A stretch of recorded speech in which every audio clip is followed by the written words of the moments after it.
أعوذ بالله من الشيطان الرجيم بسم الله الرحمن الرحيم الحمد لله أوله بلا أول كان قبله وآخره بلا آخر يكون بعده الذي قصرت عن رؤيته أبصار الناظرين وأجزت عن نعته أوهام الواصفين ثم الصلاة والسلام على سيدنا ونبينا حبيب إله رب العالمين أبي القاسم المصطفى محمد وآله الطيبين الطاهرين المعصومين المظلومين ولعنة الدائمة على أعدائهم أجمعين من الآن إلى قيام يوم الدين. أما بعد، فقد قال أمير المؤمنين في مناجاة الشعبانية: بسم الله الرحمن الرحيم. وأبليت شبابي في سكرة التباعد منك.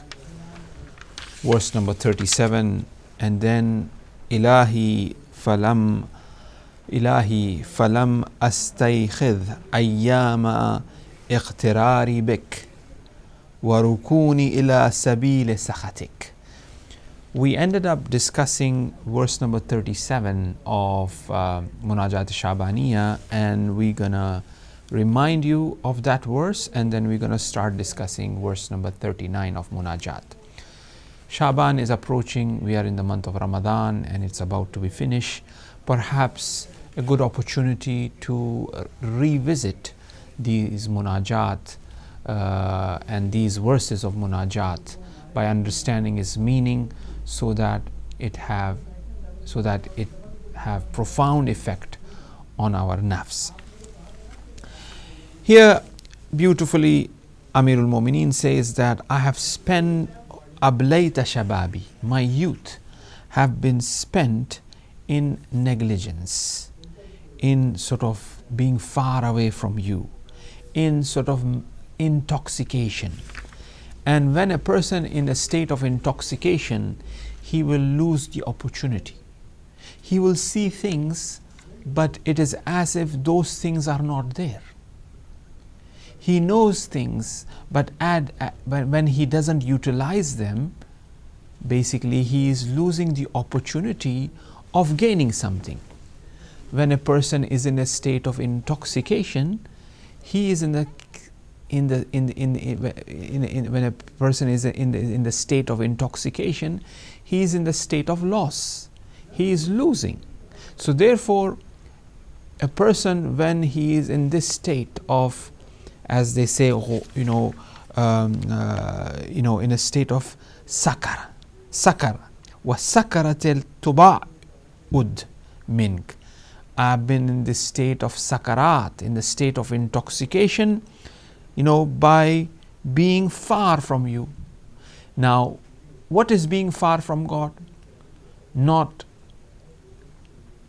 carrying out things which will bring us close to God.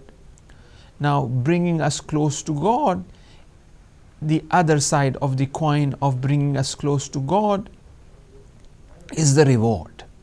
For example, if we say that Tasbihat Fatimatu Zahra Salamullah Alayha, if a person performs, the reward is as if he has performed 2000 rakat of prayers or maybe more. Now this is the reward of it. What does that mean?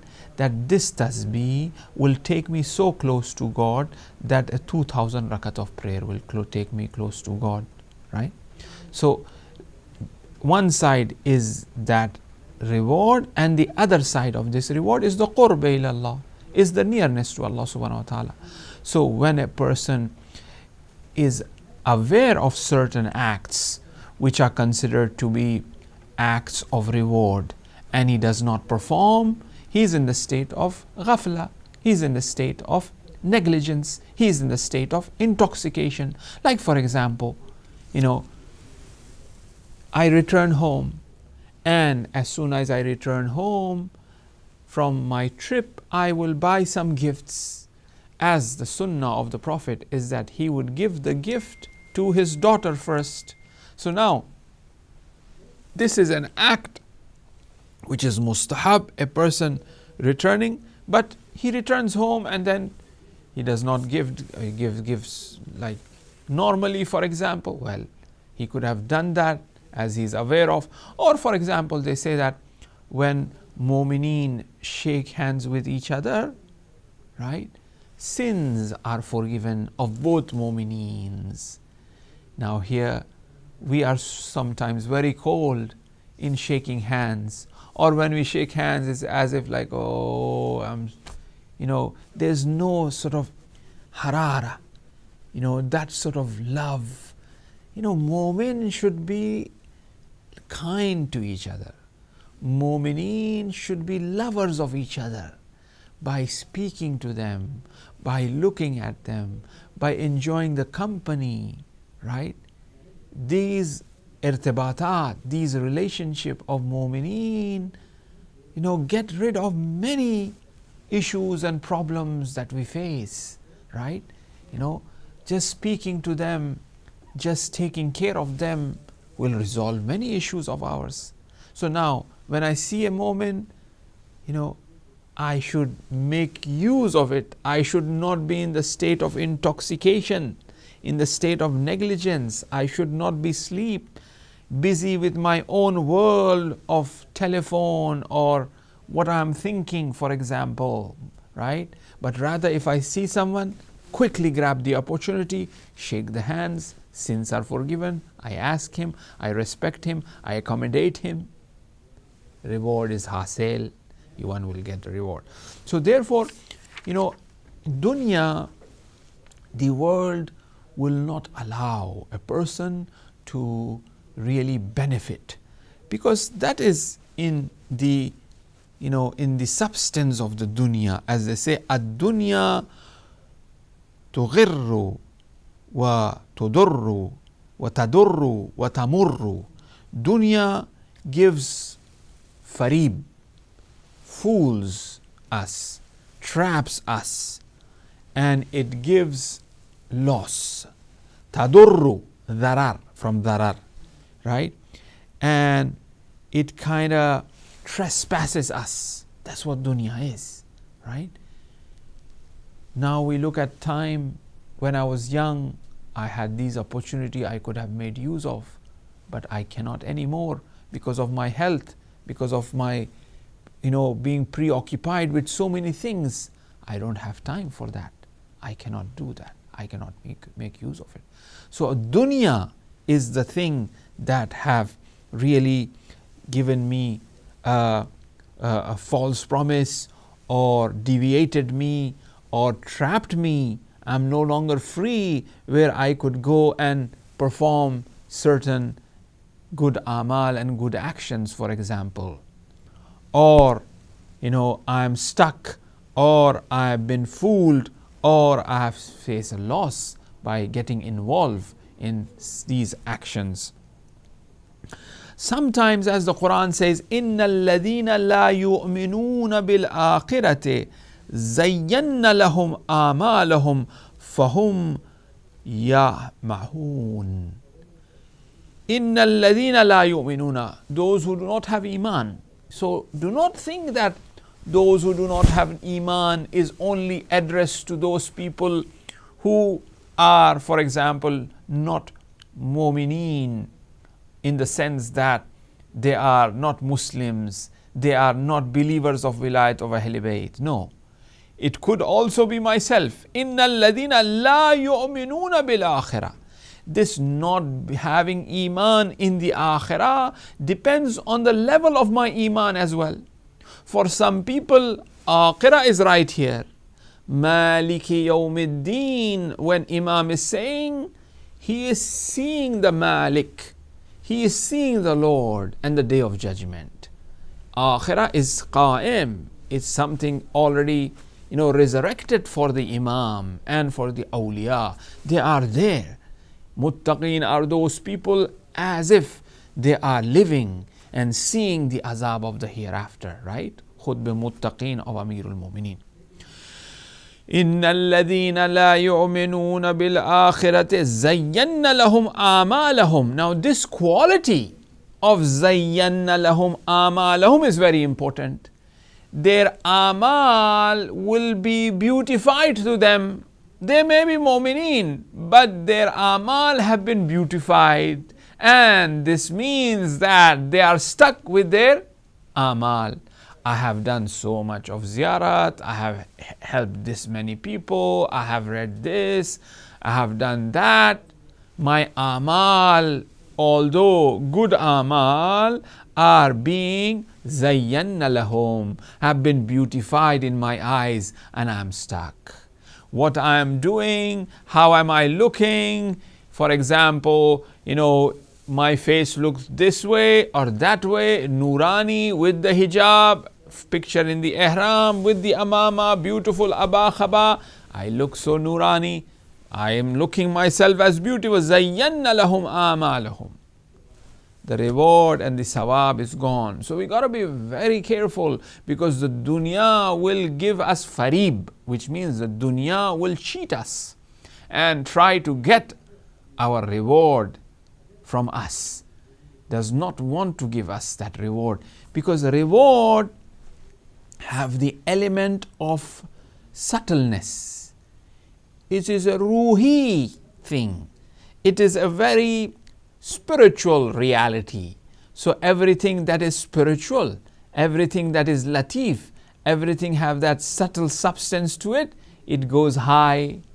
But dunya is something that is dani, that is low. It is matter, and it is dense matter. It likes to pull that thing which is trying to go high. I am trying to pray on time, the dunya will come and grab me by my feet, so that this salat should not go higher. Right? So the quality of dunya is like that. So therefore, zayyanna lahum amalahum, they will dunya, those people who do not have believe in the hereafter, their amal will be beautified to them. Ulaika alladina lahum su'al adhab. For them it is an azab, a quality of azab that is intense azab. Wahum fil akhirati humul akhsarun. Akhsarun. Afalo tafzil. Sighe mubaligha is used here. A type of form which points out to extreme loss, extreme khusran. Wa fil akhirati humul akhsarun. Right? Like akbar, like extreme, right? Kabira. Akhsarun.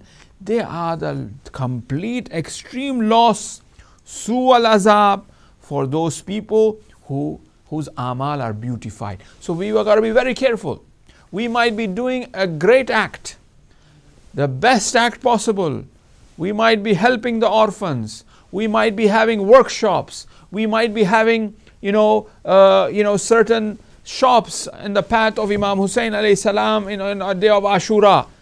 And we like this afterwards when it is published in the newspapers, in the pictures, in Instagram, and here and there. Nice, very nice. So we got to be very careful of this, that these amal are looked as beautified us. Now if I'm stuck with these beautification of my own act, dunya is trying to take away that reward that I have, and it is making me ghafil, meaning negligence of that real sawab and reward that I'm supposed to get. So here in this dua of munajat, Amirul Mu'mineen is pointing out to ablaytu shababi, I have wasted my youth, fi sakarat tuba'ud min, from the intoxication of being far away from you. Ilahi falam astaykhidh ayyama ikhtirari bik. Then Amirul Mu'mineen says that, oh God, I have not thus woken up. Why? I'm asleep. I'm carrying out my same, wrong acts, being far away from you, being in the state of intoxication. I'm continuing to do that. Now, what is the reason of this continuation? I haven't woken up to myself during the period when I seductively felt safe from your punishment. I had some sort of security. Now, obviously, why will a thief commit a crime? The thief will commit a crime when he is feeling safe, right? Obviously, when he is not feeling safe, he will not do a robbery. Where a robber, a murderer, or a criminal will only commit a crime when he says, he calculates everything and he says that, okay, I am safe now. I will be rescued, or I will be saved. I will not be charged, or I will not be caught. That is the only time the thief or the criminal will commit a crime. Now, here Imam alayhi salam is pointing out to, when I am involved in seduction, when I am involved in this passion of sins and guna and wrong acts that I am committing, this sense of security and safeness is given by the Lord Himself. Allah He Himself have provided this. Allah He Himself is the one who is present there, but He does not do anything. He does not send His punishment right away to catch my hand, right? So this is what is pointing out to, that I have become maghrur in a way. I have become sort of, I'm satisfied. I'm feeling secure, right? I'm feeling secure. And when I was taken path, that ends with your air, right? With sort of I've taken that path, which eventually of these action and these feelings secure when I'm committing sins have ended up me, or brought me to a place where I have nothing but your wrath, nothing but your sort of khashin, your sakhatik, your sort of. Now here, this is what Amirul Mu'minin is mentioning or pointing out to Allah. This is what has happened. The security that I felt because of you, I have gone this path. This dunya, وَمَا الْحَيَاةُ الدُّنْيَا إِلَّا مَتَاعُ الْغُرُورِ. Definitely the dunya is a place full of fareeb, full of tricks. It just traps us. Either it traps us by our own actions, by our own some sort of satisfaction, sense of security that we have in us, in our health and the things that we do. We never think twice. What will happen next second? As we are speaking, and we have seen many, live examples that while speaking, a person speaking his farewell for his retirement in a speech, while speaking he has cardiac arrest, he is sitting on the chair and he is gone, he sleeps, right? But he was not expecting that to happen, but it happens. So we got to be very careful. And that's what here, we feel kind of secure. And this is also in a way, there is some sort of, part and parcel of the dunya to have that element, in order that certain things that a person should really forget for his advancement, right? So not that should become the source of my relaxation as such, but rather it is a remedy for certain things. So I should have to be very careful about it. So dunya is that place, and one really have to struggle hard to really achieve, and there is no favoritism. Imam Baqir alayhi salam, in a very beautiful hadith, he says that I will read it in Farsi. This is from Wasail Shia, volume number 11, and he says that, by the Lord, be Khuda saugand, ma bama az janib Khudawand baraati nis, wa bain ma wa bain Khudawand family wujud nadarat. There is no such type of favoritism between us and God. There is no some sort of family relationship with the Lord as such. وَمَا جُزْبَ إِتَاءَتْ بِسُوءِ خُدَا تَقَرُّبْ نَمِجُهِمْ. The only reason we come closer to God is with itaat of Allah subhanahu wa ta'ala. There is no favoritism. We are obedient to Allah. As we are obedient to Allah, we come closer to God. There is no favoritism. It's not that, okay, we are from the family of the Prophet, so Prophet have struggled so much, therefore something bonus should be given. No, it's not at all. We are Sayyid, so there is some sort of favoritism there. No, it is the ita'at. The Imam, he himself is saying that it is because of our obedience to our Lord. That is the main reason that. Now he continues. Pas kasi ash-shuma ke muti khuda bashad. Wilayat mara baraye o sudi darat wa shakhsi ash-shuma ke khuda ra nafarma nahi kunad. Wilayat mara baraye o sudi nadarat. So therefore a person who is obedient to God, then the wilayat of Ahl Bayt alayhimus salam will have benefit. If a person who does not have the ita'at of Allah subhanahu wa ta'ala, doesn't obey Allah subhanahu wa ta'ala, indulges in all sorts of crimes and criminal activities and sins, then the wilayat of Ahl Bayt alayhimus salam will not have any benefit for that person. Right? Very clear. It is by ita'at. Why, Barshua? Vow unto you. Do not become maghrur. Do not become, self-righteous. Sometimes we are very self-righteous. Oh, we are the lover of Ahl Bayt. We have wilayat. This is self-righteousness. And this is a sin in itself. That we think that, we have some sort of family relationship with the Imams. Or there is some sort of favoritism between us and the Imams. No. The only reason we will be closer to Ahl Bayt alayhimus salam is with our itaat. It is with our action.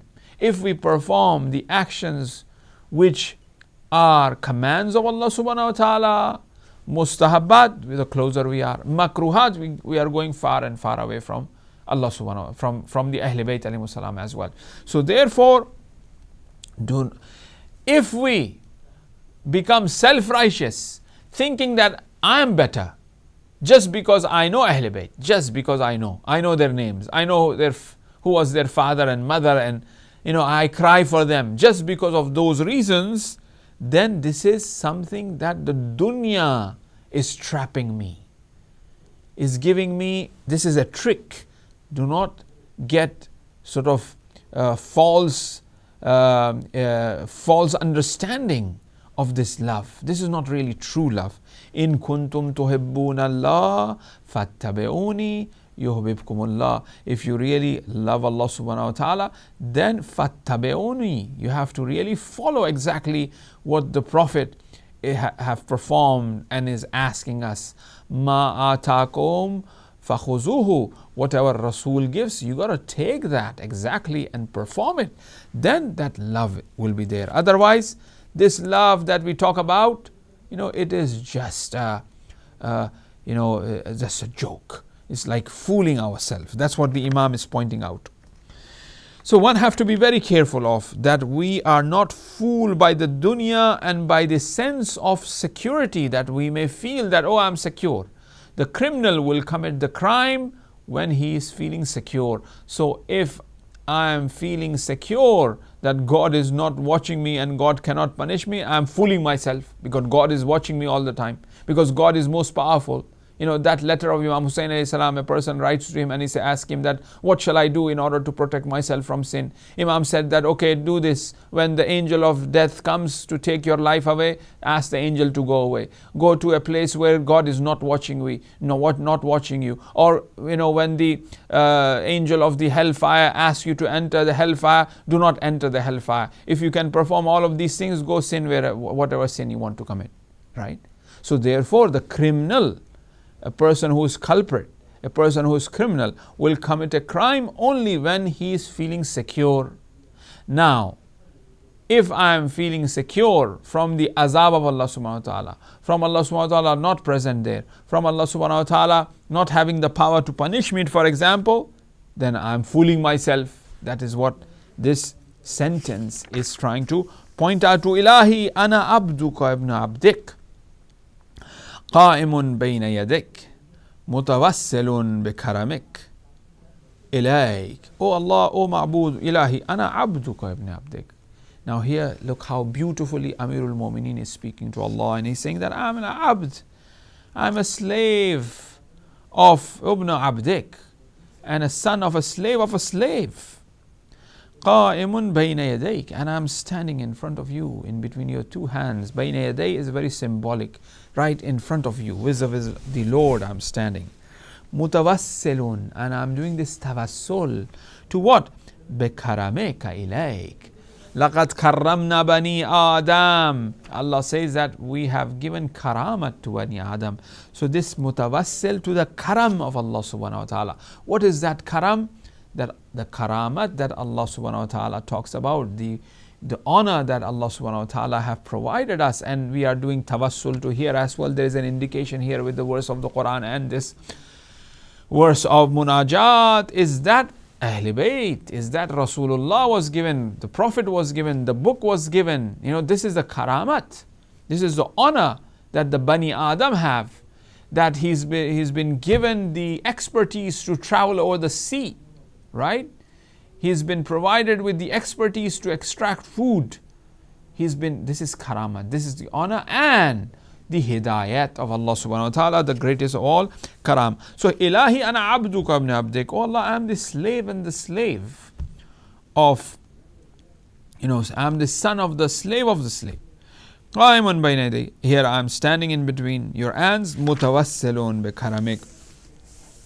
Now the greatest karama, abduka ibn abdik wa ibn amatik, as we also recite, in talqeen. When we are doing talqeen, or when we are reciting the Salatul Mayyat, we recite this, that may Allah forgive this person who is abduka ibn abdik wa ibn amatik, right? So it is pointing out to the low nature of insan, the reality of insan, that he is faqir, he is abd, right? That is his true reality in front of Allah subhanahu wa ta'ala, right? As Ahlul Bayt alayhimus salam points out to, that tawassul is the means through which a person will reach to his kamal and perfection, and that is realization of his true sense, who he is. And once he realizes who he is in reality, then Allah subhanahu wa ta'ala eventually points out to his jamal and his kamal through him, and he becomes the source of that guidance. That is why man yu'ti ar-rasul faqad ata Allah. Whosoever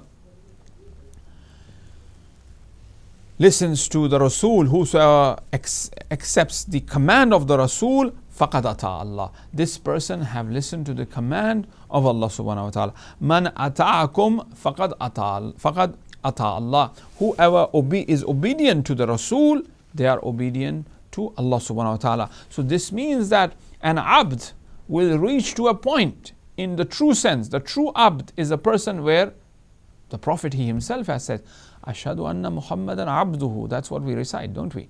Right? He is the abd. And the Prophet have said that the greatest title of his is being an abd. I'm Abdullah. That is the greatest title. That is the highest title, the greatest honor that he has. Now, when a person becomes abd, then man ata'akum faqad ata Allah. Whosoever, is, for example, if a person is obedient towards Rasulullah, he is being obedient to Allah subhanahu wa ta'ala. Then the next verse, which is verse number 40 of Munajat, here it says, Ilahi ana abdun atanassalu ilayk mimma kuntum uwajihuka min qillati istihai min nadarik. Allah subhanahu wa ta'ala, once again pointing out to the aspect of tawassul, connecting to Allah subhanahu wa ta'ala. This aspect has been overwhelmingly seen in the lives of our great scholars as well, where when they do tawassul to Allah, Allah sends them a guide. Sheikh Ansari, the great Ansari Hamadani, who was the contemporary to Sayyid Ali Qazi Tabatabai, who was buried in the graveyard of Gulzar Shuhada in Qom, a great scholar, a great arif.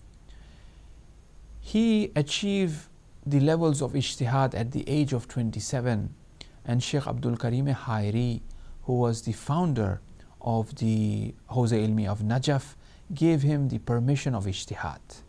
And many others who were in Qom, Sheikh Sayyid Abul Hasan Isfahani of Najaf, he also gave the permission of ijtihad to this great man who was known as Ansari Hamadani, contemporary to Sayyid Ali Qazi. Eventually he ended up in the field of Irfan, and he says that once, as he was in extreme obedience,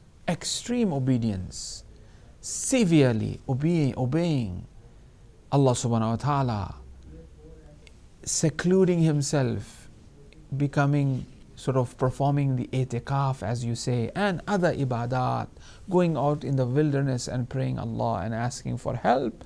Then he says Rasulullah came and guided him. With that tawassul to Rasulullah, he reached the maqam of Tawheed. Ansari Hamadani is been known, according to the words of Sayyid Ali Qazi Tabatabai, is someone who gets the knowledge directly from Rasulullah, directly from Allah subhanahu wa ta'ala. That great man. This is what Ilahi ana abdun atanassalu ilayk. It is pointing out to that I'm a slave who is mixed up with all sort of limitations, and you are the one who is provider of this istihai binadarik, this hayat, with your tawajjuh. If you focus towards me, then I will become hay. Al-haya'u miftahu kulli khair. That sort of haya, that sort of modesty, that sort of understanding, that humility is the key of all goodness, right? So that's what one is really seeking. Inshallah, we'll try to continue on this bait of Munajat of Shabaniya in our future programs as well. So tonight we discuss almost 3 verses from this Munajat, verse number 36, 38, and also we kind of highlighted or pointed out to just the translation or introduce verse number 40, so that we don't forget for our next program, inshallah. May Allah subhanahu wa ta'ala give us tawfiq in this special month, the month of Rajab, which is wa rahmatul wasi'ah, ya man arjuhu li kulli khair, ya man yamliku hawaijus sa'ilin, as we recite. And also we say adatukal ahsan ilal musi'in. It is the adat, it is the habit to do ihsan of Allah for those who are sinners. So in this month, let's seek rahmah, mercy, forgiveness, maghfirah from Allah subhanahu wa ta'ala through the teachings of Ahl Bayt alayhi salam, through the du'as of Ahl Bayt alayhi salam, inshallah, and make us individuals who are pure on this path and sincere on this path of Tawheed. غفر الله لنا ولكم والسلام عليكم ورحمة الله وبركاته. Thank you for being with us, and we'll see you next week again. Good night.